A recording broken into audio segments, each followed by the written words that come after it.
On se retrouve pour une nouvelle vidéo. Si vous êtes nouveau sur notre chaîne, n'hésitez pas de vous abonner et activer la cloche de notification. Suite à la victoire de Lille contre le Real Madrid, le Barça s'intéresse au recrutement de l'attaquant lillois Jonathan David pour 2025. Le club catalan prévoit de faire venir l'international canadien à la fin de son contrat avec Lille, prévu pour juin prochain. Les supporters barcelonais apprécieront sans doute ce que David a déclaré lorsqu'on lui a demandé quel grand club il soutenait dans sa jeunesse. Le FC Barcelone a toujours été mon club préféré depuis que je suis enfant, avait-il confié lors d'une interview en mars 2023. Il semble donc qu'il soit déjà proche du Barça. La semaine dernière, il a inscrit un pénalty décisif pour permettre à son équipe de battre le Real Madrid 1-0 en Ligue des Champions. Cette défaite marquait la première du Real dans la compétition depuis mai 2023. Jonathan David a marqué 8 buts et délivré 2 passes décisives en 12 matchs cette saison. Lors de la précédente saison, à 24 ans, il avait inscrit 26 buts et 9 passes décisives en 47 rencontres pour Lille. Les deux géants de la Premier League, Liverpool et Manchester United, pourraient s'affronter sur le marché des transferts pour s'attacher les services de Nico Williams.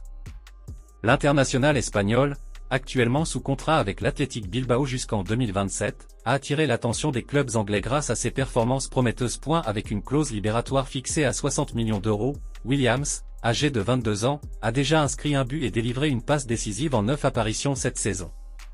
Alors qu'il envisage de quitter le club basque à la fin de la saison, le FC Barcelone reste également sur ses traces. Sous les ordres de Hansi Flick, le FC Barcelone a inscrit 25 buts en 8 matchs de Liga, et 6 en 2 matchs de Ligue des Champions. Cela illustre bien la machine offensive impitoyable que Flick a mise en place, capable de déstabiliser ses adversaires avant même qu'ils n'aient le temps de réagir. Un supporter du Barça a pris le temps d'analyser en détail ce qui constitue cette attaque redoutable sous Flick.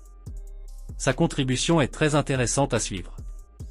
Le Barça de Flick a transformé son jeu d'attaque, et la plus grande différence réside dans leur capacité à maintenir la pression. C'est pourquoi ils sont si souvent inarrêtables, explique le fan.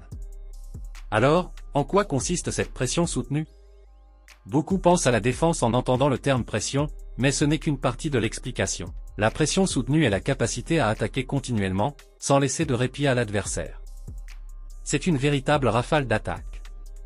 Flick mise sur une gestion précise des profils de joueurs. En toute honnêteté, c'est devenu la marque de fabrique de son mandat, savoir exploiter ses joueurs, leur donner la liberté nécessaire, et répartir les rôles de manière équilibrée. Flick crée un filet autour de la structure défensive. Trent Alexander-Arnold au Real Madrid cet hiver pour remplacer Dani Carvajal. De ce fait, des premières rumeurs laissent entendre que le Real Madrid pourrait accélérer le mouvement pour Trent Alexander-Arnold, dès le mois de janvier. Sous contrat à l'issue de la saison avec Liverpool, l'international anglais est annoncé en partance pour le Real au terme de son contrat. L'arrivée de Trent Alexander-Arnold peut-elle être avancée? Malgré les rumeurs, cela ne semble pas être le cas. Si le Real Madrid veut le défenseur anglais dès le mois de janvier, le club méringué devra mettre la main à la poche.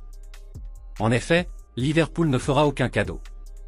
Or, le boss du Real, Florentino Pérez, ne semble pas décidé à signer un gros chèque pour un joueur qui sera libre en juin prochain.